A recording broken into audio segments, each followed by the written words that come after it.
তৃতীয় পক্ষের যুদ্ধ ইহুদিদের সাথে হতে পারে, আল্লাহু আলাম। এবার তৃতীয় পক্ষের যুদ্ধের পর মুসলমান এবং খ্রিস্টানরা মুখোমুখি।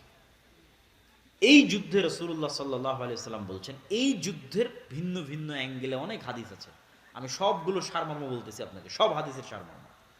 রাসূল সাল্লাল্লাহু আলাইহি সাল্লাম আর এক হাদিসে বলতেছেন, ততদিন পর্যন্ত কিয়ামত হবে না যতদিন না আমার উম্মত রোমানদের বিরুদ্ধে যুদ্ধ করে আমাক এবং দাবেক নামক জায়গায়। এই জায়গা কোথায়? এই জায়গা হচ্ছে আজকের সিরিয়া, যেখানে তুরস্কের সীমান্তের সাথে মিলেছে।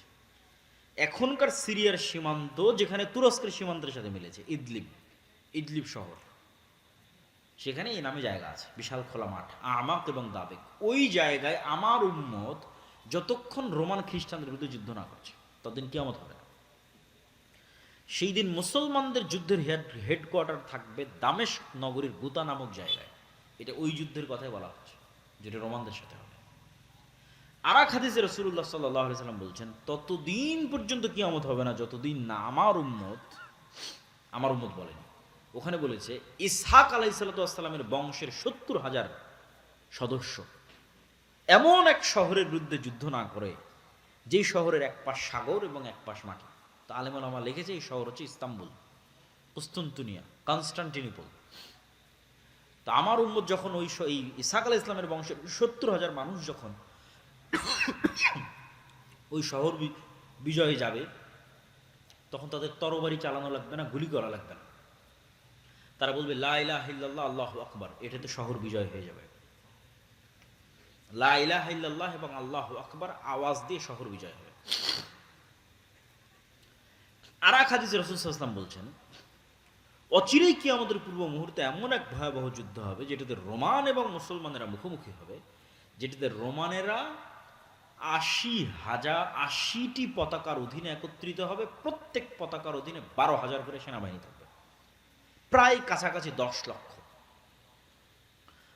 লক্ষ পদাতিক যোদ্ধা নিয়ে তারা মুখোমুখি হবে মুসলমানদের।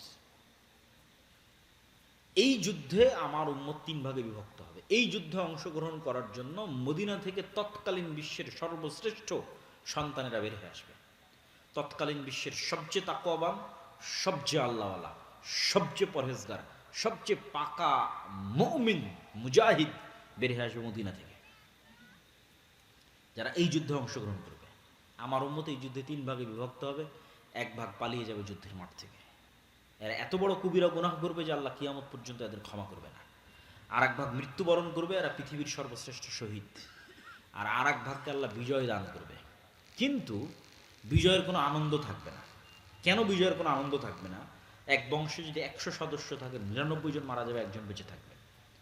এগুলো ভিন্ন ভিন্ন হাদিস রাসূলুল্লাহ বলেছেন, একই যুদ্ধের কথা আমি একত্রিত করে বলতেছি। পাখি যদি ১ মাস আকাশে উড়ে লাশের সারি শেষ করতে পারবে না, লাশের দুর্গন্ধ শেষ করতে না পারার কারণে পাখি পড়ে মারা যাবে। লাশের দুর্গন্ধ শেষ, এত ব্যাপক হারে মানুষ মারা যাবে এই যুদ্ধে, মুসলমান এবং খ্রিস্টান উভয় পক্ষে। ফলত গনিমতের মালের কোনো আনন্দ থাকবে না। তারপর গনিমতের মাল বন্টন হবে, ওয়ারিস নেওয়ার থাকবে না। এই যুদ্ধ শেষে যখন মুসলমানেরা তাদের তরবারিকে জাইতুন গাছের সাথে ঝুলিয়ে, রাসূল সাল্লাল্লাহু আলাইহি ওয়াসাল্লামের আর এক হাদিসের বাক্য, জাইতুন গাছের সাথে ঝুলিয়ে যখন গনিমতের মাল বন্টন করবে, তখন অদৃশ্য থেকে আওয়াজ আসবে, দাজ্জাল তোমাদের বাড়ি ঘরে ঢুকে গেছে। কিন্তু এই সংবাদটা মিথ্যা হবে। কিন্তু এই সংবাদ শুনে মুজাহিদ বাহিনীর নেতা ১০ জন অশ্বারোহীকে রওনা করবে খোঁজ নেওয়ার জন্য, সত্যি দাজ্জাল বের হয়েছে কিনা। রাসূল সাল্লাল্লাহু আলাইহি ওয়াসাল্লাম বলছেন, ওই ১০ জন অশ্বারোহীর নাম, ওদের বাপের নাম, ওদের ঘোড়ার রং, ওদের গায়ের রং আমি দেখতে পাচ্ছি, আমি বলে দিতে পারবো ওরা কারা। দাজ্জালের সংবাদের সত্য মিথ্যা খুঁজতে যখন মুজাহিদেরা যুদ্ধ থেকে দামেস্ক শহরে ফিরে আসবে, এবং ফজরের সালাত কিছু রিওয়ায়াতে ফজরের সালাত, কিছু রিওয়ায়াতে আসরের সালাত, ফজরের সালাতে যখন দাঁড়াবে, তখন এবার ঈসা আলাইহিস সালাতু ওয়াস সালাম আসমান থেকে ২ ফেরেশতার কাঁধে ভর দিয়ে নেমে আসবেন। মানুষের কাছে মনে হয় আরে আসমান থেকে নেমে আসে, এটা অলৌকিক গল্প শোনাচ্ছে, অবাস্তব গল্প শোনাচ্ছে। অথচ দেখেন আল্লাহ সুবহানাহু ওয়া তাআলা নিজেই আমাদেরকে কোরআনে বারবার বলছে যে আমি আদমকে কোথায় থেকে নামিয়ে দিয়েছি, আদম আর হাওয়াকে কই থেকে নামিয়ে দিয়েছে, আসমান থেকে নামিয়ে দিয়েছে, জান্নাত থেকে নামিয়ে দিয়েছে। আমি ইবলিসকে কই থেকে নামিয়ে দিয়েছি? আসমান থেকে নামিয়ে দিয়েছি। তাহলে আসমান থেকে নামা নতুন না পুরাতন? পুরাতন। আসমান থেকে নামা পুরাতন। তাহলে আমরা যেখানে আদম আলাইহিস সালামের ক্ষেত্রে বিশ্বাস করছি যে তাকে আসমান থেকে নামিয়ে দেওয়া হয়েছে, জান্নাত থেকে নামিয়ে দেওয়া হয়েছে, তাহলে এটা আমাদের কাছে অস্বাভাবিক কেন মনে হয় যে ঈসা আলাইহিস সালাম আসমান থেকে নেমে আসবে? কিন্তু অস্বাভাবিক নয়, এই ঘটনা তো পৃথিবীতে আগেই ঘটেছে।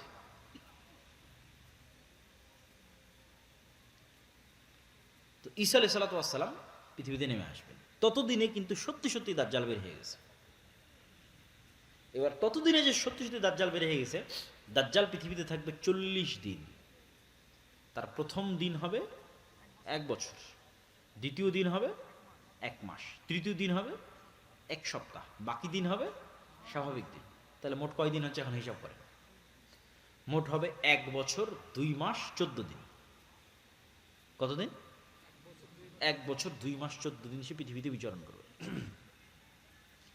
কিন্তু এই জায়গায় সবচেয়ে ভয়াবহ কথাটা বলা হলো যে প্রথম দিন হবে 1 বছর।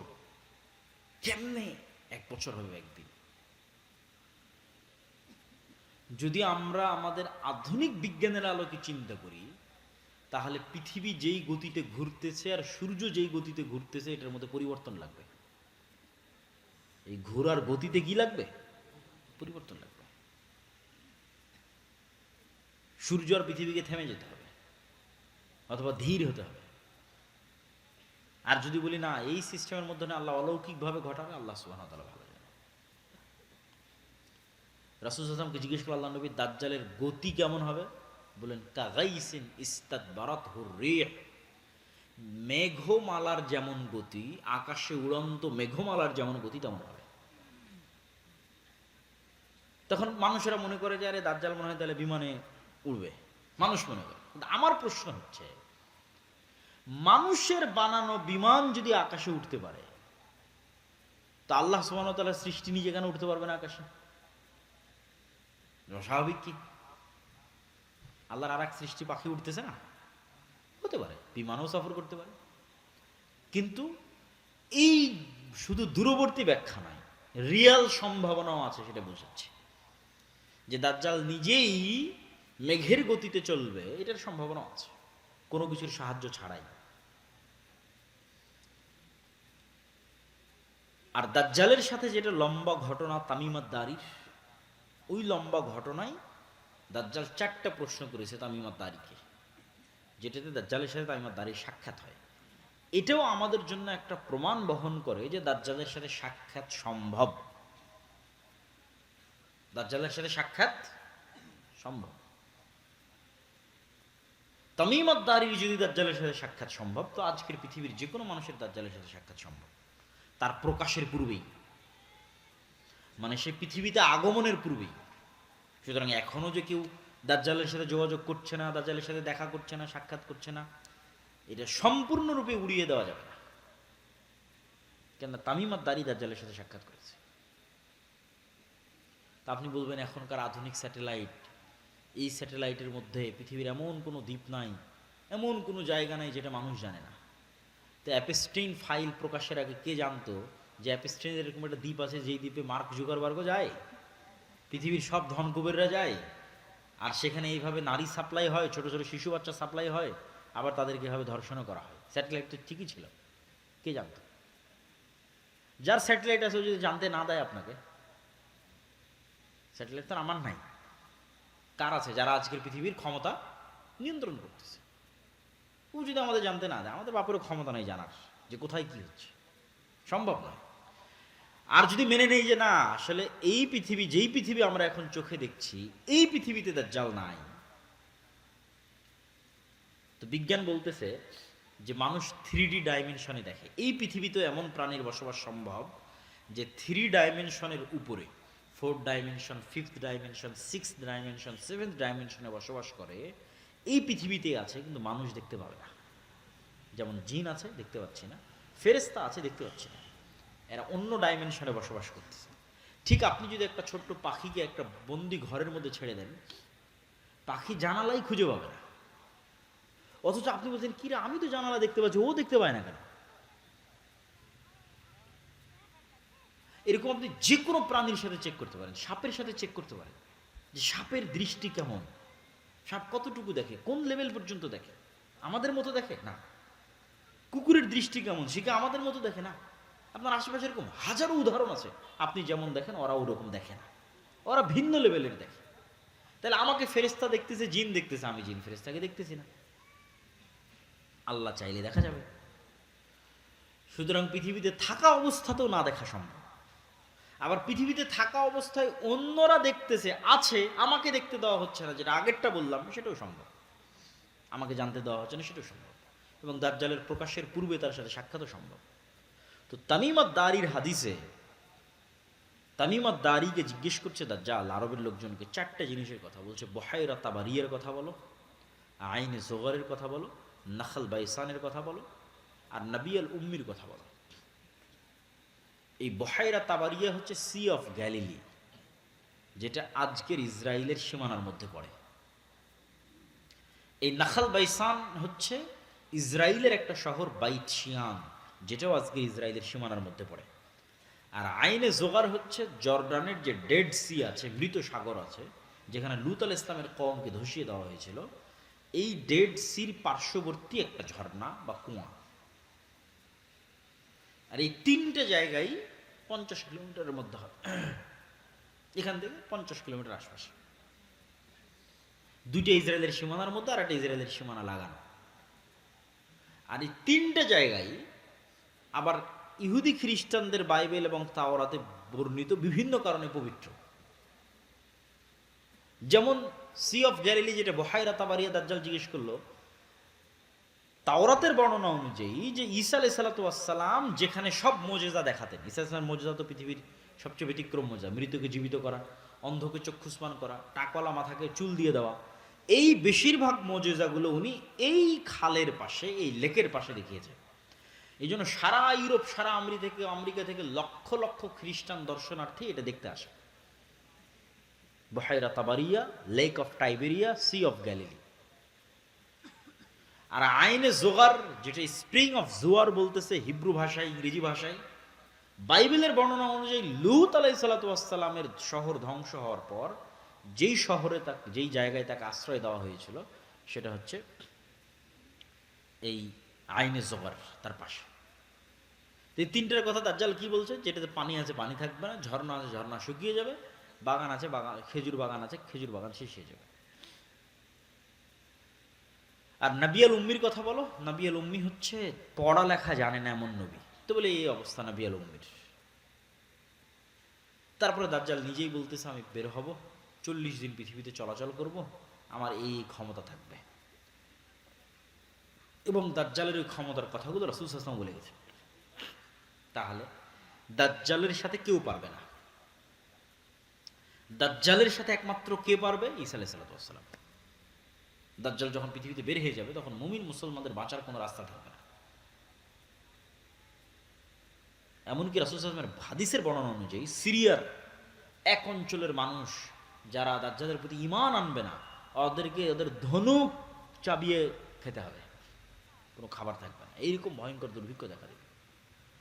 গাড় পাহাড় বিভিন্ন জায়গায় আশ্রয় লুকিয়ে থাকতে হবে, অপেক্ষায় থাকবে ঈসা আলাইহিস সালামের আগমনের। ঈসা আলাইহিস সালাম যখন আসবে, লুদ নামক দরজা, জেরুজালেমের, যেখানে এখন এয়ারপোর্ট, সেখানে ঈসা আলাইহিস সালামকে দেখা মাত্র দাজ্জাল গলতে থাকবে পানির মতো। কিন্তু সে গলে শেষ হওয়ার আগেই ঈসা আলাইহিস সালাম তাকে নিজে হাতে হত্যা করবেন এবং সেই রক্ত দুনিয়ার মানুষকে দেখাবেন। এবার রাসূল সাল্লাল্লাহু আলাইহি ওয়াসাল্লাম বলছে যে আল্লাহ ঈসা আলাইহিস সালামকে বলবে, ঈসা, দাজ্জাল তো মারা গেল, কিন্তু এখন আমার এমন এক সৃষ্টি জীব বের হবে যে লা ইয়াদানু লিআহাদিম মিন ইবাদি, আমার বান্দাদের মধ্যে এমন কোনো বান্দা নাই যে তাদের সাথে মুখোমুখিতে পারবে, মোকাবেলায় পারবে। অতএব তুমি ঈসা যত বড় নবী হও, আর ইমাম মাহদি যত বড় মুজাহিদ হোক, আর তোমাদের হাতে দাজ্জালের যত বড় ফিতনা পরাজিত হোক, এখন যারা বের হবে এদের সাথে তোমরা পারবে না। অতএব তোমরা তুর পাহাড়ে আশ্রয় নাও। তখন ঈসা আলাইহিস সালাতু ওয়াস সালাম মুমিন মুজাহিদদের নিয়ে তুর পাহাড়ে আশ্রয় নেবেন। এবার বের হবে ইয়াজুজ মাজুজ, যাদের বর্ণনা কিয়ামতের আলামতের একমাত্র আলামত, যেটার বর্ণনা কোরআনে আছে। দাজ্জালের কথা কিন্তু কোরআনে নাই। আরো যেগুলো বললাম বিভিন্ন ভয়ঙ্কর যুদ্ধ, ফিতনা, রোম, এগুলো কোরআনে নাই। তাহলে একমাত্র আলামত যেটার বর্ণনা কোরআনে আছে সেটা কি? ইয়াজুজ মাজুজ। যুলকারনাইনের বর্ণনায় সূরাতুল কাহফের মধ্যে আল্লাহ সুবহানাহু ওয়া তাআলা ইয়াজুজ মাজুজের ঘটনা তুলে ধরেছে। যুলকারনাইনের 3টা সফর, 3টাই ব্যতিক্রম ব্যতিক্রম ব্যতিক্রম সফর, এবং সূরা কাহফের প্রত্যেকটা ঘটনা ব্যতিক্রম। সূরা কাহফের আসহাবে কাহফের ঘটনা ব্যতিক্রম। সূরা কাহফের মধ্যে যে ঘটনাগুলো আছে, প্রায় 4টা ঘটনা আছে সূরা কাহফের মধ্যে, 4টাই ব্যতিক্রম ঘটনা। একটা তো আসহাবে কাহফের ঘটনা, গুহার মধ্যে ঘুমিয়ে গেল 300 বছর, 310, 309 বছর ঘুমিয়ে থাকলো, আশ্চর্য ঘটনা। অথচ মানুষ তাদেরকে দেখে, তাদেরকে মনে করে জীবিত, অথচ তারা মৃত বা ঘুমন্ত। তারপরে সূর্যের উদয়ের কথা এমনভাবে বলা আছে ওই আয়াতে, মিলানোই কঠিন যদি অনুবাদ পড়ে দেখেন। 2 নম্বর ব্যতিক্রম ঘটনা কি বলা আছে? মুসা আলাইহিস সালাম আর খিজির আলাইহিস সালামের ঘটনা, তার এক আশ্চর্য ঘটনা। মাছ, শুকনা মাছ, রান্না করা মাছ নিয়ে গেছে, সেই মাছ যেখানে জীবিত হয়ে বের হয়ে গেছে, সেখানে খিজির আলাইহিস সালাম বেঁচে আছে না মারা গেছে, আর তার সাথে কারো দেখা হচ্ছে কিনা, কই থেকে আসলে খিজির আলাইহিস সালাম, কই থাকে, এই আর এক আশ্চর্য ঘটনা। 3 নম্বর আশ্চর্য ঘটনা যুলকারনাইন। যুলকারনাইন 3টা সফর দিল। 3টে সফরের একটা সফরে ইয়াজুজ মাজুজ। বলছে এদের থেকে আমাদের বাঁচার ব্যবস্থা করে, প্রাচীর দিয়ে দেয়। তখন যুলকারনাইন সেখানে প্রাচীরের ব্যবস্থা করে দিল আর বললো আল্লাহ যেই দিন চাইবে সেই দিন এরা বের হবে। এখন সেই প্রাচীর আছে না ভেঙে গেছে, বের হয়ে গেছে, না কিয়ামতের পূর্ব মুহূর্তে বের হবে, আল্লাহু আ'লাম। কিন্তু হাদিসের ভাষা অনুযায়ী বোঝা যাচ্ছে যে কিয়ামতের পূর্ব মুহূর্তেই তারা বের হবে। যে সূরা কাহফের সবগুলো ঘটনা আশ্চর্য। তো ইয়াজুজ মাজুজ বের হবে। ঈসা আলাইহিস সালাম তার সঙ্গী সাথী মুমিন মুসলমানদের নিয়ে তুর পাহাড়ে আশ্রয় থাকবে। যখন তুর পাহাড়ে খাবারের সংকট দেখা দিবে, দুর্ভিক্ষ দেখা দিবে, খাবারের কিছু নাই, অসহায় অবস্থা, করুণ অবস্থা, তখন ঈসা আলাইহিস সালাম তার সঙ্গী সাথীদের নিয়ে আল্লাহর কাছে দোয়া করে কান্নাকাটি করবে, আল্লাহ এই ফিতনা থেকে আমাদের বাঁচান। তাহলে দেখেন এত বড় নবী হওয়ার পরেও কি ফিতনায় আল্লাহ তাকে ফেলছে যে তাদের বাঁচার কোনো রাস্তা নাই, কার সাহায্য ছাড়া? আল্লাহর সাহায্য ছাড়া। তাহলে আলটিমেটলি মুমিন মুসলমানদের বাঁচার কোনো রাস্তা নেই আল্লাহর সাহায্য ছাড়া। এটা ঈসা আলাইহিস সালামেরও বাঁচার রাস্তা নেই আল্লাহর সাহায্য ছাড়া, মুহাম্মদ সাল্লাল্লাহু আলাইহি ওয়াসাল্লামেরও বাঁচার রাস্তা নেই আল্লাহর সাহায্য ছাড়া। এই জন্য দুনিয়াবি আসবাবে ভরসা করে ইসলামের বিজয় হয়নি, হবে না। দুনিয়াবি কারণে বিজয় সম্ভব নয়, আল্লাহর সাহায্যেই বিজয় সম্ভব। তাহলে বিজয় হচ্ছে না কেন? আল্লাহর সাহায্য পাওয়ার শর্ত পূরণ করিনি, এই জন্য। দুনিয়ার শক্তিতে কম আছে এই জন্য, এটা ভুল কথা। মুসলমানদের কোনোদিন দুনিয়াবি শক্তিতে বিজয় হয়নি, কোনোদিন হবেও না। মুসলমানদের বিজয় হয় আল্লাহর সাহায্যে। তো তোমার বিজয় হয় না কেন? তুমি আল্লাহর সাহায্য পাওয়ার শর্ত পূরণ করো এই জন্য, আল্লাহর সাহায্য পাওয়ার যোগ্য হওনি এই জন্য। এটা হলো আসল কারণ। ঈসা আলাইহিস সালামের চলবে না আল্লাহর সাহায্য ছাড়া। তো ঈসা আলাইহিস সালামের কান্নাকাটিতে এবার আল্লাহ সুবহানাহু ওয়া তাআলা ইয়াজুজ মাজুজকে এক বিশেষ অসুখ, বিশেষ পোকা মাকড় দিয়ে আল্লাহ ধ্বংস করে দেবেন। তখন তুর পাহাড় থেকে নেমে পা ফেলার মতো কোনো জায়গা থাকবে না, লাশ আর লাশ, দুর্গন্ধ আর দুর্গন্ধ, পৃথিবীতে বসবাস করার মতো কোনো জায়গা নেই। এবার দ্বিতীয়বার কান্নাকাটি, হাদিসের ভাষা অনুযায়ী যে দ্বিতীয়বার ঈসা আলাইহিস সালাম এবং মুমিন মুজাহিদরা আল্লাহর দরবারে লুটিয়ে পড়ে কান্নাকাটিতে মগ্ন হয়ে যাবে।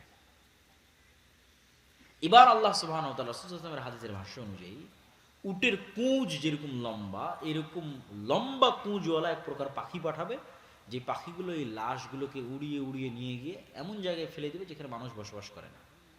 দক্ষিণ মেরু, উত্তর মেরু, অসংখ্য বরফ আচ্ছাদিত অঞ্চল আছে, এগুলোতে মানুষ যায় না, আজও যায় না। এরকম মানুষ বসবাস করে না এরকম জায়গায় ফেলে দেবে। তারপরে আকাশ থেকে বৃষ্টি বর্ষণ হবে, পৃথিবী ধুয়ে মুছে সাফ হয়ে যাবে। তুর পাহাড় থেকে ঈসা আলাইহিস সালাম এবং মুমিন মুসলমানরা নেমে আসবে। নেমে আসার পর বাইবেলের ভাষা অনুযায়ী 1000 বছর, আর মুহাম্মদ সাল্লাল্লাহু আলাইহি ওয়াসাল্লামের ভাষা অনুযায়ী 7 বছর পৃথিবীতে ন্যায়ের শাসন প্রতিষ্ঠিত হবে, ইনসাফের শাসন প্রতিষ্ঠিত হবে। এই ন্যায় এবং ইনসাফের শাসনে আসমানের বরকতের সব দরজা আর মাটির জমিনের বরকতের সব দরজা উন্মুক্ত করে দেওয়া হবে। তখন এবার একটা ডালিম খাবে একটা গ্রাম, একটা গাভীর দুধ খাবে একটা বংশ। এই রকম অবস্থা পৃথিবীর সবচেয়ে শান্তিপূর্ণ, সবচেয়ে রহমত এবং বরকতে পরিপূর্ণ অবস্থা চলার একটা পর্যায়ে এক ঠান্ডা শীতল বাতাসে মুমিন মুসলমান ঈসা আলাইহিস সালাম মারা যাবে, মুনাফিক ফাসেক ফাজেররা পৃথিবীতে থেকে যাবে। এবার আসবে ওই হাদিসগুলোর বাস্তবায়ন। মানুষ ভুল বুঝে, বলে এমন এক সময় আসবে যে সময় আল্লাহ নাম নেওয়ার লোক থাকবে না, বলে এমন এক সময় আসবে যে সময় কোরআন পড়ার লোক থাকবে না, এমন এক সময় যে সময় হজ করার লোক থাকবে না, এমন এক সময় কাবা ঘর ভেঙে দেওয়া হবে। এগুলো এবার এখন এমন এক সময় আসবে যখন মানুষ কুকুর শ্রীকাল যেভাবে রাস্তায় মিলিত হয় ওইভাবে মিলিত হবে। এগুলো ঈসা আলাইহিস সালামের আগে নয়। ঈসা আলাইহিস সালামের আগে দিন থাকবে, কোরআন থাকবে, মুমিন থাকবে, মুজাহিদ থাকবে, যোদ্ধা থাকবে, সব থাকবে, মসজিদ থাকবে, মাদ্রাসা থাকবে, হজ থাকবে, ওমরা থাকবে, all everything will be running, সব কিছু চলতে থাকবে। তাহলে কোরআন উঠে যাওয়া, আল্লাহর নাম নেওয়ার মতো লোক উঠে যাওয়া, রাস্তাঘাটে কুকুর শ্রীকালের মতো জেনায় লিপ্ত হওয়া, হজ বন্ধ হয়ে যাওয়া, কাবা ঘর ধ্বংস হয়ে যাওয়া, এগুলো এবার হবে ঈসা আলাইহিস সালামের মৃত্যুর পরে।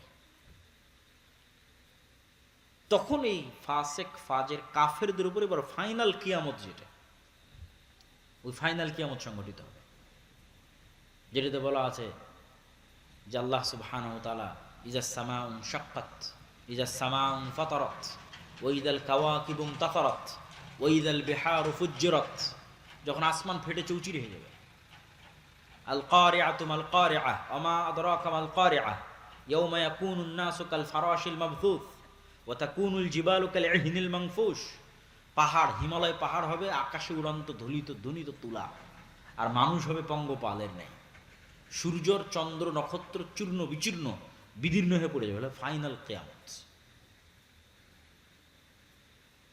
প্রিয় উপস্থিতি, এই পুরো আলোচনার সারমর্ম বা আমাদের শিক্ষা বা আমাদের করণীয় কি? আমাদের শিক্ষা, আমাদের করণীয় হচ্ছে যে আমরা শেষ সময়ে বসবাস করতেছি, এই কথাই ঠিক।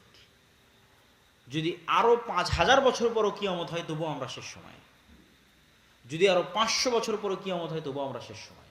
কেন? কিয়ামতের সবচেয়ে বড় আলামত মুহাম্মদ সাল্লাল্লাহু আলাইহি ওয়াসাল্লাম মৃত্যু হয়ে গেছে, আর অসংখ্য ছোট ছোট আলামত চোখে দেখতেছি। আল্লাহ নবী বলছেন ইয়াতাতাওয়ালুনা ফিল বুনিয়ান, উঁচু উঁচু বিল্ডিং বানানোতে প্রতিযোগিতা করবে। তো উঁচু বিল্ডিং বানানোর কল্পনা কিভাবে আসতে পারে যে উঁচু বিল্ডিং দেখেনি চোখে? অথচ বলছে উঁচু বিল্ডিং নিয়ে প্রতিযোগিতা করবে। তো হয়ে গেছে উঁচু উঁচু বিল্ডিং নিয়ে প্রতিযোগিতা। তো রাসূল সাল্লাল্লাহু আলাইহি ওয়াসাল্লামের হাদিসগুলো দেখলে বোঝা যায় যে না দেখে যে জিনিসগুলোর বর্ণনা রাসূল সাল্লাল্লাহু আলাইহি ওয়াসাল্লাম দিয়েছেন সেগুলো আমরা নিজেরা বাস্তবে সচক্ষে দেখতেছি। তো এগুলোই কিয়ামতের আলামতের জন্য যথেষ্ট। তা আমাদের আজকের আলোচনার সারমর্ম কি? আমাদের দুটো জিনিস লাগবে, তাহলে আমরা পৃথিবীতে ফিতনা মুক্ত অবস্থায় বিদায় নিতে পারব। এক নাম্বার বলেছি, পরকালের প্রতি অগাধ বিশ্বাস। আপনার প্রত্যেক কাজের পিছনে মূল উদ্দেশ্য থাকবে জান্নাতে যাওয়া। ওইটা সফল হলে আপনি আসল সফল। দুনিয়াতে সফল সফল নয়, দুনিয়াতে সফল সফল নয়। দুনিয়াতে আপনি সবসময় জিতবেন, সবসময় আপনার কাছে ক্ষমতা থাকবে না, তাহলে দাজ্জালের ফিতনা আল্লাহ দিত না। তখন মুমিন মুসলমানদের হাতে কোনোই ক্ষমতা থাকবে না, সব ক্ষমতা দাজ্জালের হাতে। আর আপনি কি, আপনাকে ঈমান নিয়ে বাঁচতে হবে, এটাই সফলতা। ঈমান নিয়ে বাঁচাটাই সফলতা।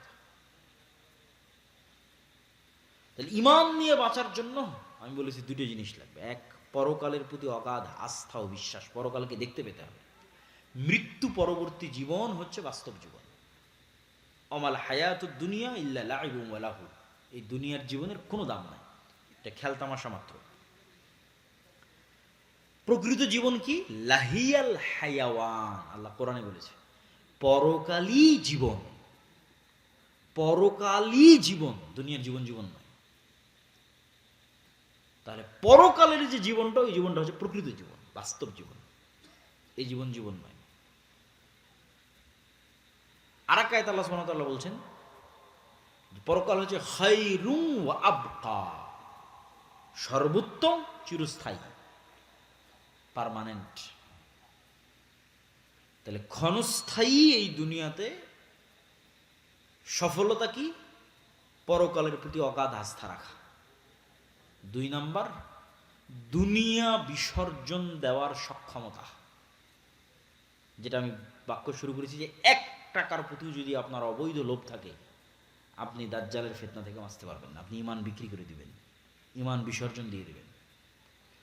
যার ন্যূনতম দুনিয়ার প্রতি লোভ নাই, পরিপূর্ণরূপে দুনিয়া বিসর্জন দেওয়ার মানসিকতা আছে, যে কোনো বিপদ আপদে কঠোর থেকে কঠোর ধৈর্য ধারণের মানসিকতা আছে, ইস্তেকামাত আছে, এই মানুষগুলো ঈমান থেকে নিয়ে পৃথিবী থেকে বিদায় নিতে পারবে। 2টা জরুরি কাজ বলে বক্তব্য শেষ করব। ইব্রাহিম আলাইহিসসালাতু ওয়াসসালাম তার পরবর্তী বংশধরের জন্য 2টা বিষয়ের দোয়া করেছেন আল্লাহ সুবহানাহু ওয়া তাআলার কাছে। রব্বি জাআল হাযাল বালাদা আমিনা ওয়াজনুবনি ওয়া বানিয়া আন না'বুদাল আসনাম।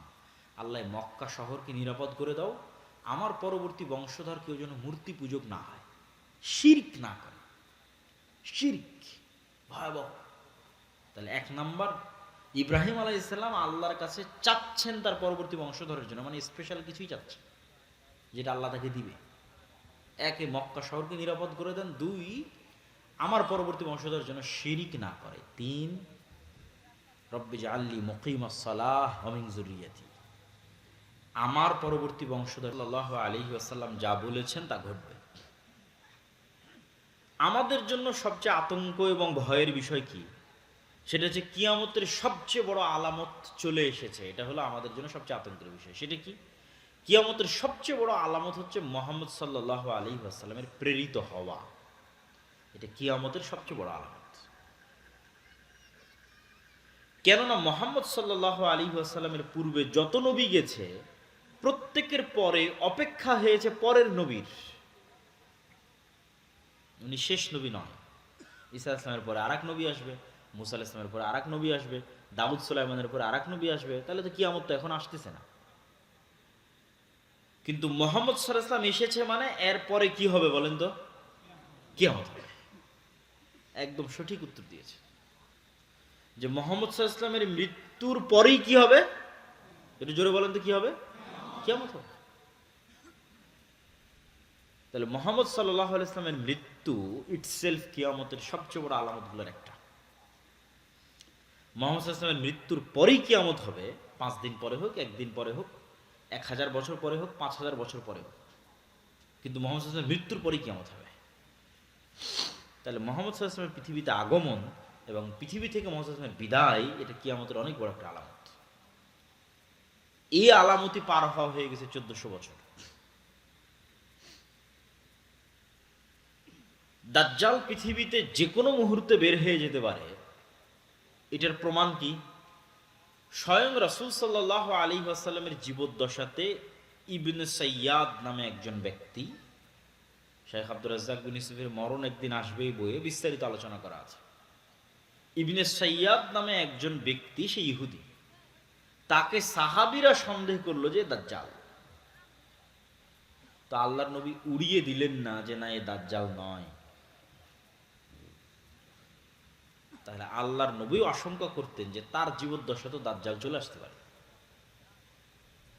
ওমর রাদিয়াল্লাহু তাআলা আনহু যখন তাকে হত্যা করতে চাইলেন, তখন রাসূল সাল্লাল্লাহু আলাইহি ওয়াসাল্লাম বললেন, এ যদি দাজ্জাল না হয় তো নিরপরাধ মানুষকে হত্যা কেন করবা? আর এ যদি দাজ্জাল হয় তাহলে তাকদীরের লিখন হচ্ছে একে হত্যা করবে। ঈসা আলাইহিস সালাম তুমি তো নও। কিন্তু উনি তো সহজ ভাষায় বলতে পারতেন, আরে ওমর, এ দাজ্জাল নয়, কি দরকার একে হত্যা করে? দাজ্জাল নয় এটা বলেন। এ যদি দাজ্জাল না হয় নিরপরাধ মানুষকে কেন হত্যা করবা? যদি দাজ্জাল হয়, মানে সম্ভাবনা আছে, যদি দাজ্জাল হয় কে হত্যা করবে? তাহলে আজ থেকে 1400 বছর আগে মুহাম্মদ সাল্লাল্লাহু আলাইহি ওয়াসাল্লাম আশঙ্কা করতেন যে কোনো মুহূর্তে দাজ্জাল বের হয়ে যেতে পারে। তাহলে যে কোনো মুহূর্তে দাজ্জাল বের হয়ে যেতে পারে, এটার সম্ভাবনা আছে। এটা অস্বাভাবিক এবং অলৌকিক কোনো ঘটনা নয়, পৃথিবীর সব নবী রাসূল বলে গেছে। তো কিয়ামতের পূর্ব মুহূর্তে যে ঘটনাগুলো সংঘটিত হবে, এগুলো সম্পর্কে অনেক কানাঘুষা, অনেক ভুল ব্যাখ্যা, অনেক বিভ্রান্তিকর ব্যাখ্যা, সময় উল্লেখ করা, একটাকে আরেকটার সাথে লাগানো, এগুলো এই যুগে এসে প্রচুর পরিমাণে হচ্ছে। এই জন্য আমাদের সঠিক হাদিস জানা যেমন দরকার, সঠিক ব্যাখ্যা জানাও তেমন দরকার। আর এই বিষয়ে আলোচনা, সংক্ষিপ্ত আলোচনা করার কারণ হচ্ছে যে কোরআন এবং হাদিসে দাজ্জালের কথা আছে, শেষ জামানার যুদ্ধের কথা আছে, কিন্তু আধুনিক বিশ্বে কখনো এই কথা এভাবে আলোচিত হয়নি আজকের পূর্বে। মুসলমানদের মধ্যে আলোচনার কথা বলতেছে না। মুসলমানদের আলেম ওলামা বক্তারা আজীবনী দাজ্জাল সম্পর্কে লিখেছে, কিয়ামতের পূর্ব মুহূর্ত সম্পর্কে লিখেছে, কিয়ামত সম্পর্কে লিখেছে, এটা মুসলমানদের কাছে স্বাভাবিক ঘটনা। কিন্তু সারা বিশ্বব্যাপী আলোচনা হবে, এটা ব্যতিক্রম। আমার জানা নাই, হিস্ট্রি ঘেটে দেখতে হবে যে হালাকুখা চেঙ্গিস খানের সময় সারা পৃথিবীব্যাপী আলোচনা হতো কিনা এরকম, অথবা আরও অন্য কোনো সময় সারা পৃথিবীব্যাপী এরকম আলোচনা হতো কিনা হিস্ট্রিতে, ইতিহাসে, মোহাম্মদ সাল্লাল্লাহু আলাইহি ওয়াসাল্লামের মৃত্যুর পর, এটা ইতিহাস ঘেটে দেখতে হবে। কিন্তু এখন এই নিকট 100, 200, 300 বছরের মধ্যে সারা পৃথিবীব্যাপী আজকাল পরশু যেভাবে দাজ্জাল সম্পর্কে ব্যাপক আলোচনা হচ্ছে, কিয়ামতের পূর্ব মুহূর্তের যুদ্ধ সম্পর্কে ব্যাপক আলোচনা হচ্ছে, এটা আগে কখনো হয়নি। এই আলোচনা আমি আপনি করছি না, এই আলোচনা আজকে যারা পৃথিবী শাসন করছে তারা করছে। এটা হলো সবচেয়ে ব্যতিক্রম। আজকে পৃথিবী কারা শাসন করছে আমরা জানি খুব ভালোভাবে, পাশ্চাত্য সভ্যতা। তো আমেরিকার সেনাবাহিনীর 200-র অধিক সৈন্য সাক্ষী দিয়েছে, বিস্তারিত বাংলাদেশের প্রথম আলোতে রিপোর্ট হয়েছে যে আমেরিকা ইসরায়েল ইরান যুদ্ধ দাজ্জাল তত্ত্বে মোড়ানো, হেডিং এবং ডিটেইলস, ওখানে অনেক ডকুমেন্টস তুলে ধরা আছে এগুলোর উপর। এমনি ইন্টারন্যাশনালি তো অনেক জায়গা আলোচনা হচ্ছে। তো আমেরিকার 200-র অধিক সৈন্য সাক্ষী দিয়েছে যে তাদেরকে মোটিভেট করা হচ্ছে এই যুদ্ধের জন্য, এটা বলে যে এটা বাইবেলে প্রতিশ্রুত শেষ জামানার যুদ্ধ আমরা শুরু করছি। বাইবেলে শেষ জামানার যুদ্ধকে বলা আছে আরমাগেড্ডন। এটা ইসরায়েলের একটা পাহাড়ের নামে নামকরণ করা। আমরা সেই শেষ জামানার যুদ্ধ শুরু করছি, এই মর্মে আমেরিকার সেনাবাহিনীরা সাক্ষ্য দিচ্ছে। কেন শেষ জামানার যুদ্ধ শুরু করতেছে? খ্রিস্টানদের মধ্যে একদল খ্রিস্টান আছে, জায়নিস্ট খ্রিস্টান, ইভ্যাঞ্জেলিক্যাল খ্রিস্টিয়ান। দেখেন, খ্রিস্টান এবং ইহুদিদের মধ্যে যে শত্রুতা, এটা আমাদের চেয়ে বেশি। স্পেনে মুসলমানেরা ইহুদিদের আশ্রয় দিয়েছে, আর খ্রিস্টানরা ধরে ধরে ইহুদিদের হত্যা করত। কেন শত্রুতা বেশি? আপনি চিন্তা করেন যে কোনো একটা জাতি আমাদের নবী মুহাম্মদ সাল্লাল্লাহু আলাইহি ওয়াসাল্লামকে হত্যা করেছে, আমি বিশ্বাস করি ও আমার নবীকে হত্যা করেছে, সে বিশ্বাস করে ওর নবী অবৈধ, মানে জারজ সন্তান, নাউজুবিল্লাহি মিন যালিক। তাহলে ওদের মধ্যে কি পরিমাণ শত্রুতা হতে পারে?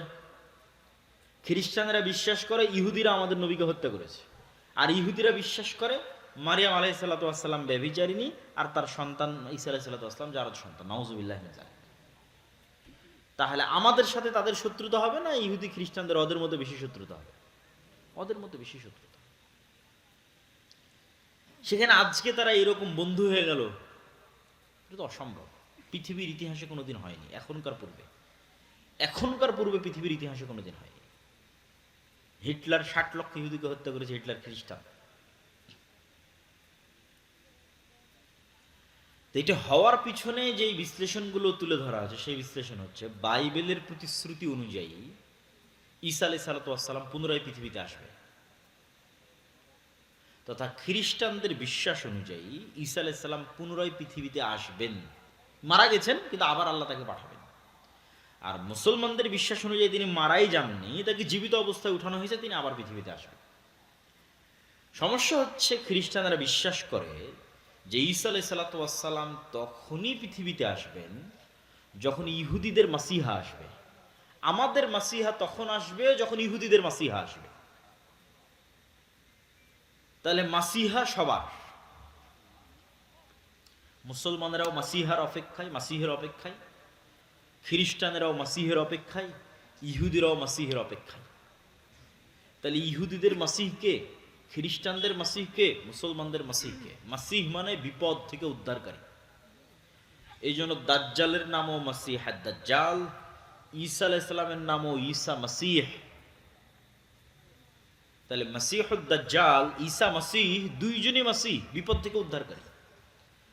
এখন খ্রিস্টানদের দাবি হচ্ছে যতক্ষণ ইহুদিদের মাসিহ না আসছে ততক্ষণ আমাদের মাসিহ আসবে না। ইহুদিদের মাসিহ হচ্ছে মাসিহুদ দাজ্জাল। তাহলে ইহুদিদের মাসিহ মাসিহুদ দাজ্জাল যতক্ষণ না আসবে ততক্ষণ খ্রিস্টানদের মাসিহ ঈসা মাসিহ পৃথিবীতে আসবে না। এবার তাহলে পরের পয়েন্টে চলে আসি, ইহুদিদের মাসিহ মাসিহুদ দাজ্জাল কখন আসবে? খ্রিস্টানদের বিশ্বাস হচ্ছে ততক্ষণ ইহুদিদের মাসিহ মাসিহুদ দাজ্জাল আসবে না যতক্ষণ না আমরা ইহুদিদেরকে জেরুজালেমে বসবাসের ব্যবস্থা না করে দিতে পারবো। পৃথিবীর সব ইহুদিদেরকে যেই দিন আমরা জেরুজালেমে বসবাসের ব্যবস্থা করে দিতে পারবো, ইহুদিরা যেই দিন মসজিদে আকসা ভেঙ্গে এখানে হাইকালে সুলাইমানির উপর থার্ড টেম্পল তৈরি করবে, সেই দিন মাসিহুদ দাজ্জাল আসবে। আর যখন মাসিহুদ দাজ্জাল আসবে তখন আমাদের ঈসা মাসিহ আসবে। অতএব ইহুদিদের সাথে আমাদের শত্রুতা থাকলেও ঈসা আলাইহিস সালামকে পুনরায় পৃথিবীতে নিয়ে আসার জন্য আমাদের ইহুদিদের সহযোগিতা করতে হবে, জেরুজালেমে ওদের একত্রিত করার জন্য। তাহলে সবার উদ্দেশ্য অতি দ্রুত দাজ্জালকে এবং ঈসা আলাইহিস সালামকে পৃথিবীতে নিয়ে আসা। যারা মোটামুটি ফ্রিল্যান্সিং করেন, পেপ্যালের সহকারী প্রতিষ্ঠাতা পিটার থিয়েল, উনি কিছুদিন পূর্বে ইতালির রাজধানী রোমে দাজ্জালের উপর সিরিজ আলোচনা করেছে গোপন রুদ্ধদ্বার বৈঠকে। তারা দাজ্জালকে বলে এন্টি ক্রাইস্ট, আমরা বলি দাজ্জাল, তারা বলে এন্টি ক্রাইস্ট। এবং বর্তমান আমেরিকার যিনি প্রতিরক্ষা মন্ত্রী হেগসেথ, প্রতিরক্ষা মন্ত্রণালয়ের নাম চেঞ্জ করে দিয়েছে আমেরিকা, এটার নাম দিয়েছে যুদ্ধ মন্ত্রণালয়, যুদ্ধমন্ত্রী। তাহলে বর্তমান যিনি আমেরিকার যুদ্ধমন্ত্রী, তার আপনারা গুগলে সার্চ দিলে পাবেন, তার বাহুতে কাফের লেখা আছে আরবিতে, ও নিজে ট্যাটু করেছে। কাফের শব্দটা আরবিতে নিজে ট্যাটু করেছে তার শরীরে। যে কোনো মুসলমান দেখলে তো চমকে যাবে, আরে বাবা, রাসূল সাল্লাল্লাহু আলাইহি ওয়াসাল্লাম বলতো দাজ্জালের কপালে কাফের লেখা থাকবে, কিন্তু মানুষ তার শরীরে কাফের লিখে রেখেছে। তো এখন পৃথিবীতে যে বিষয়গুলো নিয়ে আলোচনা হচ্ছে এবং যে ধরনের পরিবেশ পরিস্থিতি চলতেছে, এগুলো অ্যাবনর্মাল, অস্বাভাবিক। এবং এই অস্বাভাবিকত্ব ধীরে ধীরে হলেও সামনে বাড়বে, খুব দ্রুতও সামনে বাড়তে পারে। তো দাজ্জালের ফিতনা সম্পর্কে রাসূল সাল্লাল্লাহু আলাইহি ওয়াসাল্লাম বলছেন যে সব ধন সম্পদ, আসমানের বৃষ্টির মালিকানা আর জমিনের ফসল উৎপাদনের মালিকানা সব থাকবে দাজ্জালের একচ্ছত্র আধিপত্যে। যে দাজ্জালের উপর ঈমান আনবে তাকে দেওয়া হবে, যে ঈমান আনবে না তাকে দেওয়া হবে না। এর চাইতে ভয়ঙ্কর ফিতনা পৃথিবীতে আর কোনোদিন যায়নি। তাহলে এখন আপনি চিন্তা করেন যে আজকে আমরা কাশিম বাজারে যে পেট্রোল পাম্পে তেল দেওয়া হবে শুনে সারা গাড়ির সেখানে লাইন হয়েছে তেল দেওয়া হবে মর্মে। কালকে আপনাকে বলা হলো যে বিদ্যুৎ অফ, নাই বিদ্যুৎ, কিন্তু বাংলাদেশের তো নিজের তেল নাই, নিজের গ্যাস অত নাই, বাহিরের দেশ বিদ্যুৎ তেল দিলেই বাংলাদেশে বিদ্যুৎ চলছে। তাহলে তোমার বিদ্যুৎ অফ, তোমার গাড়িতে তেল অফ। আজকে যদি বিদ্যুৎ অফ হয় 2 দিনের মধ্যে সব মোবাইল বন্ধ হয়ে যাবে, সব মোবাইল, সব কম্পিউটার বন্ধ হয়ে যাবে। তাহলে আমরা 1 সেকেন্ডে 100 বছর পূর্বে ফিরে যাব। আজ থেকে 100 বছর পূর্বে তানোরে গরুর গাড়ি চলতো, সেই গরুর গাড়ি অথবা সাইকেল অথবা ঠেলা গাড়ি অথবা পায়ে হেঁটে। এখন আপনাকে বলা হচ্ছে যে ঠিক আছে, তোমাকে তেলও দেওয়া হবে, বিদ্যুৎও দেওয়া হবে, সব দেওয়া হবে, দাজ্জালকে মানো। আপনি চিন্তা করেন যে আপনি এখন বসে চিন্তা করেন যে এই ফিতনা কি ভয়ঙ্কর হতে পারে। এটাই ঘটবে আমি সেটা বলছি না, কোরআন এবং হাদিসে তো এর চেয়ে ভয়ঙ্করটা বলা আছে যে আকাশে বৃষ্টি বর্ষণ করবে না। এই তেল তো সামান্য কিছু, যে অঞ্চলের মানুষ দাজ্জালের উপর ঈমান আনয়ন করবে না, ওই অঞ্চলের মাটিতে গাছ হবে না, ধান হবে না। জমিন দাজ্জালের কথা শুনে উৎপাদন বন্ধ করে দিবে, আসমান দাজ্জালের কথা শুনে বৃষ্টি বর্ষণ বন্ধ করে দিবে। এই ক্ষমতা আল্লাহই দাজ্জালকে দিবে। হবে বৃষ্টি, হবে ফসলও হবে, দাজ্জালের প্রতি ঈমান আনয়ন করে। তো এখন আপনি চিন্তা করেন, যার ন্যূনতম অবৈধ সম্পদের উপর লোভ আছে এবং যার পরকালের উপর অগাধ আস্থা ও ইয়াকিন নাই, সে কি ফিতনা থেকে বাঁচতে পারবে? কোনো সুযোগ নেই।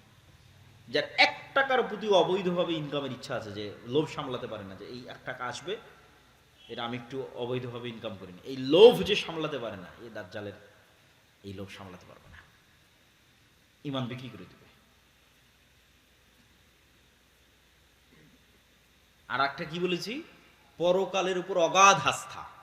মানে আপনি কিসের আশায় দাজ্জালের বৃষ্টিও নিবেন না, দাজ্জালের ফসলও নিবেন না, দুর্ভিক্ষে না খেয়ে মারা যাবেন, কিসের আশায়? পরকালে জান্নাতের আশায়। যে চোখে জান্নাত দেখতে পায় না, ও এটার উপর টিকে থাকতে পারবে না। ওই যে আসহাবুল উখদুদের ঘটনা আল্লাহ সুবহানাহু ওয়া তাআলা কোরআন মাজিদে বলেছে, যে আসহাবুল উখদুদকে বলা হলো ঈমান ত্যাগ করো, না হয় আগুনে ঝাঁপিয়ে পড়ো। তো মা তার কোলের শিশু সহ আগুনের মধ্যে ঢুকে গেছে। আপনি বলেন, এই মানুষগুলোর পক্ষে ওই আগুনে ঢোকা তখনই সম্ভব যখন ওই আগুনের মধ্যে ওরা জান্নাত দেখতে পেয়েছে। যে আমরা আগুনে ঢুকছি না জান্নাতে ঢুকছি? বলেন, আগুনে ঢুকছে না জান্নাতে ঢুকছে? জান্নাতে ঢুকছে। ও যদি মনে করে আমি আগুনে ঢুকছি, ঢুকতে পারবে না, সম্ভব নয়। আর যখন মনে করে যে আমি আগুন থেকে বের হয়ে আমার বাড়িতে ফিরে যে আরামে ছেলে মেয়ে নিয়ে থাকি, তখন মনে করছে যে আমার বাড়িতে তো জাহান্নামের আগুন জ্বলছে, এখানে কেমনে ফিরে যায়? তাহলে সামনে জান্নাত, পিছনে জাহান্নামের আগুন, কোনটা আমি অ্যাকসেপ্ট করব? পরকালের উপর এই মাত্রার ইয়াকিন যতক্ষণ আপনার না আসবে, আপনি ঈমান নিয়ে এই পৃথিবীতে টিকতে পারবেন না। আল্লাহর পথে যাত্রা বইটা শুধু এই জন্যই লেখা, নতুন যে বইটা আমার লেখা, যে মানুষের ঈমানকে মজবুত করা। ঈমানই মানুষের সম্বল। আল্লাহর ক্ষমতা ও শক্তির প্রতি ঈমান, পরকালের প্রতি অগাধ আস্থা, অগাধ বিশ্বাস, এটা ছাড়া বাঁচার কোনো রাস্তা নেই। এই একই কথা রাসূল সাল্লাল্লাহু আলাইহি ওয়াসাল্লাম বলতেছে, যে দাজ্জালের জান্নাত হবে জাহান্নাম, আর দাজ্জালের জাহান্নাম হবে জান্নাত। সেম কথা, যা আসহাবুল উখদুদের সাথে ঘটেছে। সূরা বুরুজের মধ্যে আল্লাহ সুবহানাহু ওয়া তাআলা বলেছে। তাহলে এই ফিতনার একটা আলামত অন্তত আপনি দেখতে পাচ্ছেন, যে আপনার বাড়ি এবং ঘরে পৌঁছে গেছে। এটা বাড়তেও পারে, হয়তো ধীরে বাড়বে, দ্রুত বাড়বে।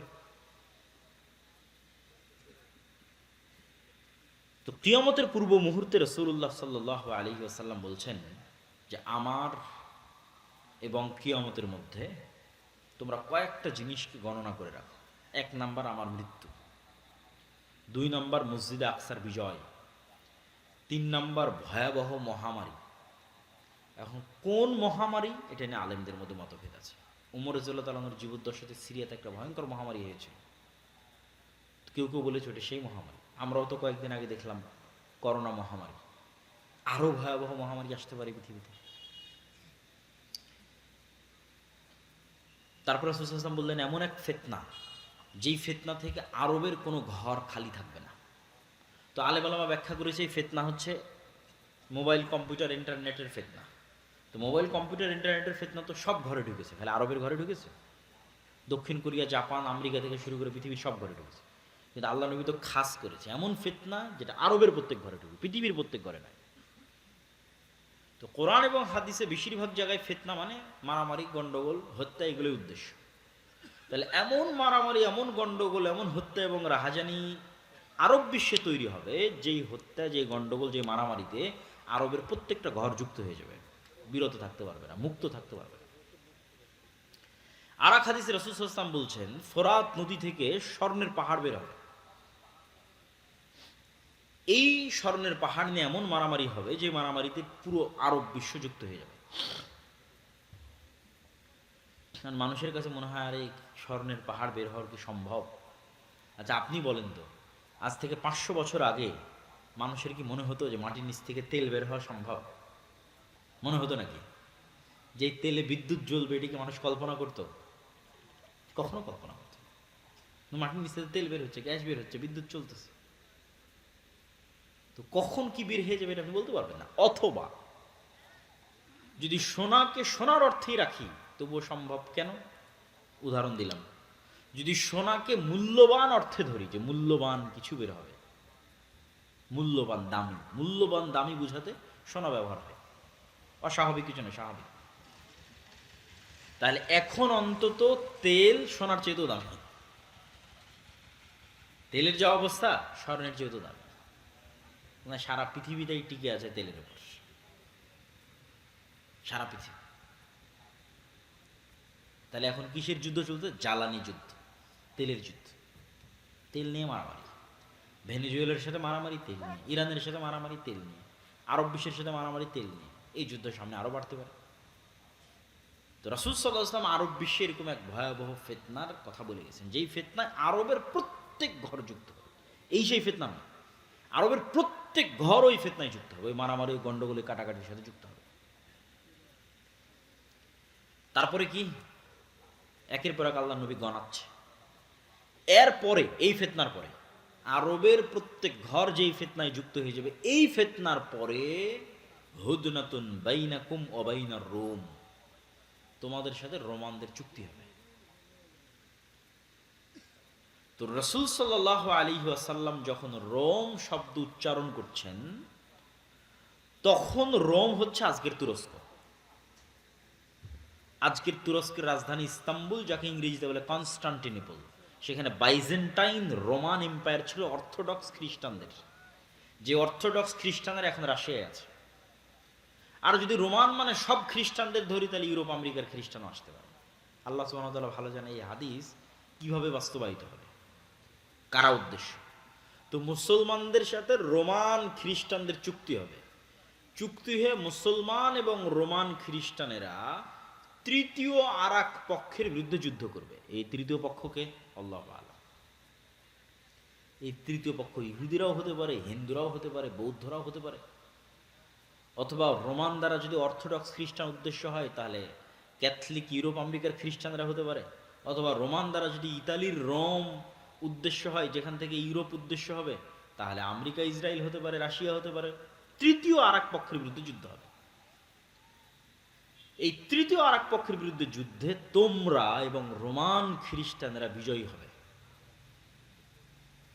বিজয় হওয়ার পর কেউ একজন ক্রুশকে উঁচিয়ে ধরে বলবে যে এই ক্রুশের কারণে, যে ক্রস চিহ্ন পাদ্রীদের গলায় থাকে, এইটার কারণে আমরা বিজয়ী হয়েছি। তখন এক মুসলমান উঠে ক্রোশটা ভেঙে দেবে, যে আল্লাহর সাহায্যে আমরা বিজয়ী হয়েছি। ক্রোশ ভাঙার কারণে তর্ক বিতর্ক, গন্ডগোল, মারামারি, যুদ্ধ, মুসলমান আর খ্রিস্টান মুখোমুখি হয়ে যাবে, যারা কিছুক্ষণ আগে চুক্তিতে ছিল। চুক্তি হয়ে আর এক তৃতীয় পক্ষের বিরুদ্ধে যুদ্ধ করেছে। আমার কেন জানি মনে হয় যে এই তৃতীয় পক্ষের বিরুদ্ধে যুদ্ধ ইহুদিদের সাথে হতে পারে। কেন? রাসূলুল্লাহ সাল্লাল্লাহু আলাইহি ওয়াসাল্লাম আর এক হাদিসে বলেছেন যে ইহুদিদেরকে এমন ভয়াবহভাবে মুসলমানেরা হত্যা করবে একটা যুদ্ধে, কিয়ামতের পূর্ব মুহূর্তে এমন ভয়াবহভাবে হত্যা করবে যে পাথর এবং গাছ পর্যন্ত কথা বলবে যে মুসলমান আসো, আমার কি বলার নাম, আমার পিছনে ইহুদি লুকিয়ে আছে, হত্যা করো। এই যে পাথর এবং গাছ কথা বলবে, এটার সাথে আর একটা জিনিস আপনাকে বলে রাখি। রাসূল সাল্লাল্লাহু আলাইহি ওয়াসাল্লাম বলছেন মানুষের স্যান্ডেলও কথা বলবে, মানুষের রানও কথা বলবে। আর একটা কি বলেছে রাসূল সাল্লাল্লাহু আলাইহি ওয়াসাল্লাম? দাব্বাতুল আরজ বের হবে। যে দাব্বাতুল আরজ হবে একটা জন্তু, একটা জানোয়ার, যে কথা বলবে মানুষের সাথে, জাসসাসা, গোয়েন্দা। যেই দাব্বাতুল আরজ তামিম আদ-দারির হাদিসে যখন দাজ্জালের সাথে দেখা করতে যায়, তখন দাজ্জালের প্রবেশ মুখে এক জন্তু, জানোয়ার দাঁড়িয়েছিল, যাকে হাদিসে বলা হয়েছে দাব্বাতুল আরজ, যার চেহারা কোন দিকে পিছন কোন দিকে বোঝা যায়নি। তো ওকে জিজ্ঞেস করে সাহাবীরা, তুমি কিন্তু বলে আনাল জাসসাস, আমি হচ্ছে গোয়েন্দা। তো প্রাণী কথা বলতেছে। আর মানুষের মনে হতে পারে যে প্রাণী কেমনে কথা বলতে পারে, গাছ পাথর কেমনে কথা বলতে পারে। মানুষের তৈরি সৃষ্টি জীব কথা বলতেছে এখন, যদিও সৃষ্টির ক্ষমতা মানুষের নাই, মানুষের বানানো বলতে পারে। যেমন মানুষের বানানো এআই এবং এআই ভিত্তিক রোবট আপনার সাথে কথা বলছে না? বলছে না। বলছে আপনি এখন চ্যাট জিপিটির সাথে কথা বলেন, কথা বলবে। এখন জেমিনির সাথে কথা বলেন, কথা বলবে। আপনি যা বলবেন সে উত্তর দেবে সাথে সাথে। এই এআই তো পৃথিবীকে, যেমন ইন্টারনেট পৃথিবীকে চেঞ্জ করে দিয়েছে, সামাজিক যোগাযোগ মাধ্যম পৃথিবীকে চেঞ্জ করে দিয়েছে, বিদ্যুৎ পৃথিবীকে চেঞ্জ করে দিয়েছে, এআই পৃথিবীকে চেঞ্জ করে দিচ্ছে। কোথায় গিয়ে ঠেকবে আল্লাহ সুবহানাহু ওয়া তাআলা ভালো জানেন। তাহলে মানুষের বানানো জিনিস মানুষের সাথে কথা বলতেছে বুদ্ধিমত্তার সাথে, সেখানে আল্লাহ সুবহানাহু ওয়া তাআলার জীব জন্তু জানোয়ার কথা বলবে না, এটা বিশ্বাস করা পাগলামি। তাহলে 5 ওয়াক্ত সালাতের উপর প্রতিষ্ঠিত থাকা এবং ইমানের উপর প্রতিষ্ঠিত থাকা, এটাই মুসলমানের বাঁচার রাস্তা। কি খেলো, কি পড়লো, কি পেলো, ওটা না। ইমানের উপর আছে, 5 ওয়াক্ত সালাত আদায় করছে, সফল। ইহকাল সফল, পরকাল সফল। আল্লাহ সুবহানাহু ওয়া তাআলা আমাদের সকলকে ইমানের উপর মজবুত হওয়ার এবং 5 ওয়াক্ত সালাতের উপর অটল থাকার তৌফিক দান করুক, আল্লাহুম্মা আমিন।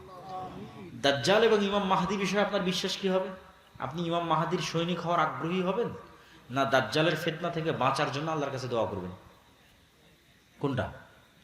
দাজ্জালের ফিতনা থেকে বাঁচার জন্য আল্লাহর কাছে দোয়া করবেন, আল্লাহুম্মা আউযু বিকা মিন ফিতনাতিল মাসিহিদ দাজ্জাল। আল্লাহ, এই দাজ্জাল আসার পূর্বে যেন আমি ঈমান থেকে, দুনিয়া থেকে বিদায় নিতে পারি। বলেন আল্লাহুম্মা আমিন। আল্লাহ সুবহানাহু ওয়া তাআলা আমাদের আজকের বক্তব্য শিখায় এবং মানার তৌফিক দান করুক, আল্লাহুম্মা আমিন। ওয়া আখিরু দাওয়ানা আনিল হামদুলিল্লাহি রাব্বিল আলামিন। আসসালামু আলাইকুম ওয়া রাহমাতুল্লাহি ওয়া বারাকাতুহু।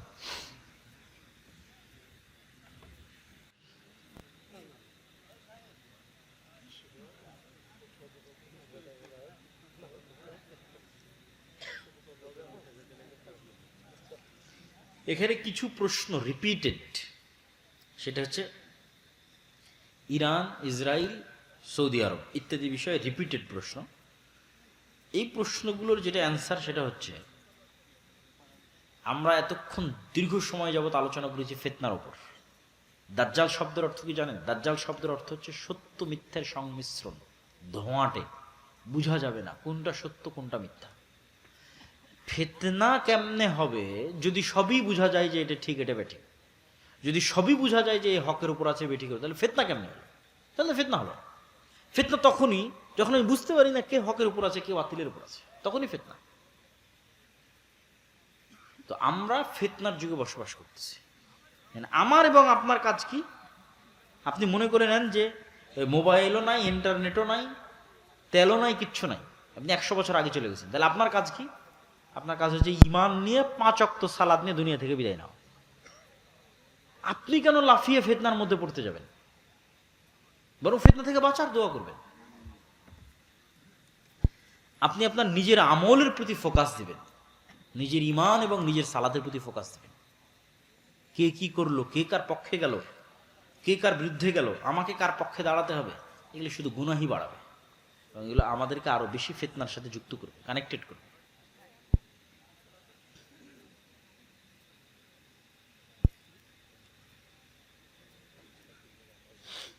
অসংখ্য পলিটিক্যাল প্রশ্ন, বাংলাদেশে ইসলামী শাসন, বাংলাদেশে বিভিন্ন ইসলামী দল, ইসলামী সংগঠন, অসংখ্য প্রশ্ন। এই প্রশ্নগুলোর দ্বারা যেটা জানতে চাওয়া হচ্ছে সেটা হচ্ছে ইসলামী শাসন ব্যবস্থার বিপ্লব বা রাষ্ট্রে ইসলাম প্রতিষ্ঠা হওয়া। মূল উদ্দেশ্যে আমার কোনো দ্বিমত নাই, আর যার দ্বিমত থাকবে সে তো মুমিন হবেও না। মূল উদ্দেশ্যটা কি? সেটা হচ্ছে ইসলামের সামগ্রিক বিজয়, ইসলামের সার্বজনীন বিজয়। আমিও চাই, আপনিও চান, প্রত্যেক মুসলমান চাই ইসলামের সার্বজনীন বিজয় হোক, সামগ্রিক বিজয় হোক। পথ পদ্ধতির ধরন নিয়ে মতভেদ, মত পার্থক্য থাকতেই পারে।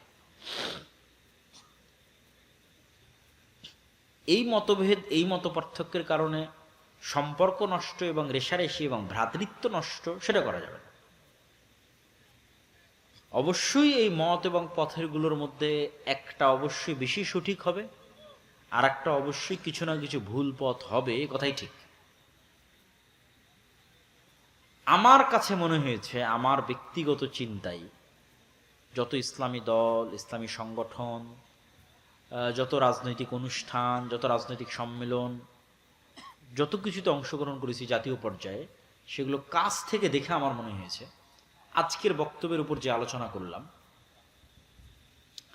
যে ইমান বিল গায়বে ইয়াকিন, যেটা গত 1 বছর আলোচনা করেছি জালসা মৌসুমে, এবং যেটার উপর বই লিখেছে আল্লাহর পথে যাত্রা, আমার কাছে মনে হয়েছে মুসলমানদের ওইটাতেই ঘাটতি।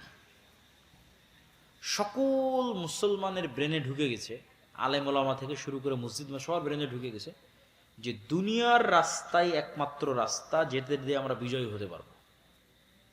অতএব দুনিয়ার রাস্তায় যদি আমি না যাই তাহলে আমি বিজয়ী হচ্ছি না।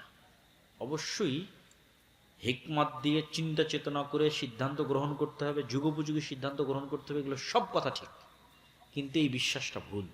এই বিশ্বাসটা ভুল যে দুনিয়ার রাস্তাই একমাত্র রাস্তা। আপনাকে পূর্বে নিশ্চিত করতে হবে, মানে দুনিয়ার রাস্তার আগে নিশ্চিত করতে হবে আপনি কি আল্লাহর সাহায্য পাচ্ছেন না পাচ্ছেন না, এইটাকে নিশ্চিত করতে হবে। মুহাম্মদ সাল্লাল্লাহু আলাইহি ওয়াসাল্লামেরও বিজয় সম্ভব হয়নি কার সাহায্য ছাড়া? আল্লাহর সাহায্য। এটার উপর আমি বিস্তারিত লম্বা আলোচনা করেছি যে বদরের যুদ্ধের আগের রাতে উনি লম্বা কান্নাকাটি করতেছে, কান্নাকাটি দেখে এবং হাত উঁচু করতে করতে করতে করতে করতে করতে এমন হাত উঁচু করেছে যে গায়ের চাদর খুলে পড়ে গেছে। তখন আবু বকর রাদিয়াল্লাহু তাআলা সে জিজ্ঞেস করছে, আপনি তো নবী, এত দোয়ার কি আছে, এত কান্নাকাটির কি আছে আল্লাহ সুবহানাহু ওয়া তাআলার কাছে? এখান থেকে শিক্ষা কি? এখান থেকে শিক্ষা হচ্ছে তিনি নবী হওয়ার পরও তিনি খুব ভালোভাবে জানেন যে আল্লাহর সাহায্য ছাড়া এটা ইম্পসিবল যে আমি মুহাম্মদ বিজয় অর্জন করব। উনি আমাদের চেয়ে ভালোভাবে জানেন। তাহলে উনি আগে বদরের যুদ্ধের আগের রাতে দোয়া করে কি নিশ্চিত করতে চাচ্ছে বলেন তো? কি নিশ্চিত করতে চাচ্ছে? ওটাই আমাদের নাই। দুনিয়াবি অনেক শক্তি সামর্থ্য আছে, এটাই নাই, আল্লাহর সাহায্য নাই। আর মুহাম্মদ সাল্লাল্লাহু আলাইহি ওয়াসাল্লাম ওইটা আগে নিশ্চিত করেছে। এবং এরকম অসংখ্য যুদ্ধের বিবরণ এবং ঘটনার বিবরণ দিয়ে আমার বিস্তারিত বক্তব্য তুলে ধরেছি যে প্রথম শর্ত আল্লাহর সাহায্য নিশ্চিত করতে হবে। নিজেরা নিজেদের জামার বোতামের কলার খুলে একটু গলার দিকে একটু বগলের দিকে চেয়ে দেখি যে আমি আল্লাহর সাহায্য পাওয়ার যোগ্য কিনা। আমার মনে হয়নি যে আমরা আল্লাহর সাহায্য পাওয়ার যোগ্য। আপনি নিশ্চিত থাকেন যে এখানে যদি আমি একটা দলের নেতা হই এবং এখানে যদি আরেকটা দলের নেতা থাকে এবং আমাদের দুই দলের নেতার মধ্যে যদি আসন ভাগাভাগি এবং বন্টন নিয়ে চুক্তি হয়, মতভেদ হয় এবং সমস্যা হয়, নিশ্চিত থাকেন এর মধ্যে মুনাফিকি আছে, মিথ্যা আছে। তাহলে মুনাফিকি এবং মিথ্যার সাথে কে যুক্ত? আমি যুক্ত। তাহলে আমার মতো মুনাফিক এবং মিথ্যুকের জন্য আল্লাহ সাহায্য দিবে আসমান থেকে? দিবে না। তাহলে মুসলমানদের রন্ধ্রে রন্ধ্রে কি ঢুকে গেছে? মুনাফিকি এবং মিথ্যা, ন্যায় নাই। তাহলে যতক্ষণ মুসলমানেরা ন্যায়পরায়ণ না হতে পারছে, মুনাফিকি এবং মিথ্যা থেকে বের হতে না পারছে, ততক্ষণ তো আল্লাহ সাহায্য দিবে না।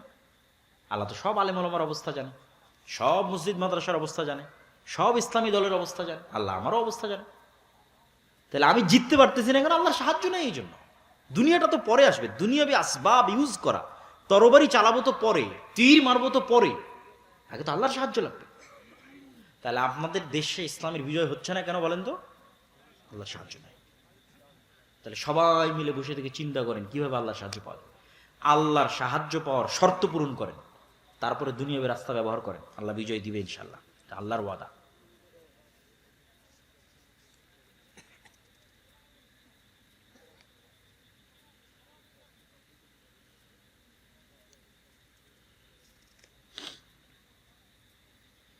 কোনো প্রতিষ্ঠান যদি জুলুম করে বা কোনো ব্যক্তি বা কোনো সরকার যদি জুলুম করে, যেই জুলুম করুক, উনি জিজ্ঞেস করেছে যে এ বিষয়ে কথা বলা যাবে কিনা। আল আমরু বিল মারুফ এবং নাহি আনিল মুনকারের দলিলের আলোকে স্পষ্টভাবে বোঝা যায় যে সৎ কাজের আদেশ এবং অসৎ কাজে বাধা দেওয়া সকল নবী রাসূলের কর্তব্য, সকল মুসলমানের কর্তব্য। কুনতুম খায়রা উম্মাতিন উখরিজাত লিন-নাস তা'মুরুনা বিল মারুফ ওয়া তানহাউনা আনিল মুনকার। এই এক দলিলের ভিত্তিতে বড় প্রতিষ্ঠান নয়, বড় রাজনৈতিক দল নয়, সরকার নয়, স্বাভাবিক আপনার এলাকাতেও আপনার সমাজেও যে ধরনের অন্যায় হোক না কেন, মানুষ খালি আমর বিল মারুফ আর নাহি আনিল মুনকার মানে মনে করো ওখানে গান বাজাচ্ছে, ওখানে আমর বিল নাহি আনিল মুনকার করবো, আমর বিল নাহি আনিল মুনকার করবো, কিন্তু আর একজন যে আর একটা অন্য অন্যায় করতেছে, যেটা গান বাজানো নয়, চাঁদা নিচ্ছে, ওখানে কেন আপনি আমর বিল মারুফ নাহি আনিল মুনকার করবেন না? কেন করবেন না? ওখানে আমর বিল মারুফ নাহি আনিল মুনকার করতে। তাহলে আমর বিল মারুফ এবং নাহি আনিল মুনকার এটা মুসলমানদের জরুরি দায়িত্ব, এটা করতেই হবে। এটা যদি রাষ্ট্রপ্রধান করে তবুও করতে হবে। কিছু কিছু সময় সালাফে সালেহিন অবলম্বন করতেন যে রাষ্ট্রপ্রধানকে গোপনে নাসিহা করা। তো যেই দেশের যেরকম কালচার, সেই কালচারের ভিত্তিতে এটার সিদ্ধান্ত হবে। আমাদের দেশের কালচার কি? আমাদের দেশের কালচার হচ্ছে, যদি রাষ্ট্র বা রাষ্ট্রের প্রধান কোন একটা কাজের সিদ্ধান্ত গ্রহণ করে, মনে করেন সে কাজটা হারাম, আর বাংলাদেশের সকল আলেম ওলামা চুপ আছে, কেউ কোনো কথা বলতেছে না, তাহলে মানুষ কি মনে করবে? ওটা মনে হয় হালাল। তো মানুষকে তো আমার অন্তত এই গানটা দিতে হবে যেটা হারাম, এই জন্য আমাকে বলতে হবে, মিম্বারে বলতে হবে, খুতবায় বলতে হবে এটা হারাম। এখন সেটা যদি রাষ্ট্রের বিরুদ্ধে যায় কিছু করার নেই, সরকারের বিরুদ্ধে যায় কিছু করার নেই। আমর বিল মারুফ ওয়ান নাহি আনিল মুনকার, এবং আল্লাহর বলা হুকুম এবং বিধিবিধান আমাকে বলতেই হবে।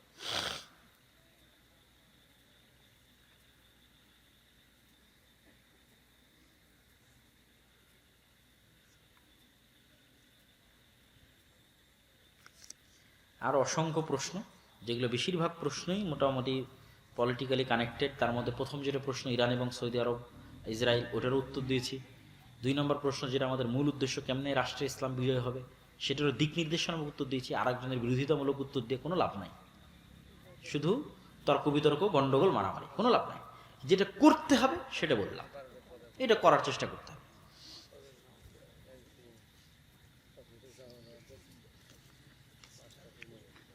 সম্মিলিতভাবে কবর জিয়ারত করা, সম্মিলিতভাবে মোনাজাত করা, এগুলো বিষয় আপনারা খুব ভালো করেই জানেন, এগুলো আমরা বহুদিন থেকে বলে আসছি। এগুলো জিজ্ঞেস করা না করা সমান। মাসিক আল ইতিসামে নিয়মিত ফতোয়া যাচ্ছে প্রতি মাসে। যখন ঈদের সময় আসতেছে, রমজানের সময় আসতেছে, সেটার জন্য আলাদা করে ফতোয়া এবং প্রশ্নোত্তর দেওয়া হচ্ছে, প্রবন্ধ দেওয়া হচ্ছে। নতুন শুধু ফতোয়ারই আলাদা বই বের হয়েছে, শাইখ আব্দুর রাজ্জাক বিন ইউসুফের ফতোয়া সামগ্রী, যেটা কিতাবুত তহারাত এবং কিতাবুস সালাত, পবিত্রতা, ওযু, তায়াম্মুম, ফরজ গোসল, হাইজ, নেফাস এবং সালাত, এই মিলে শুধু প্রশ্ন, এমন কোনো প্রশ্ন নাই যেটা ওখানে পাবেন না। তো এগুলো সবগুলোর উত্তর আপনারা জানেন। যা রাসূল সাল্লাল্লাহু আলাইহি ওয়াসাল্লাম করেননি তা আমাদের জন্য করা কি? বেদাত। তাহলে শরঈ কোনো কিছু করতে হলে আগে দলিল দিতে হবে কার পক্ষ থেকে? আল্লাহর নবীর পক্ষ থেকে দলিল দিতে হবে।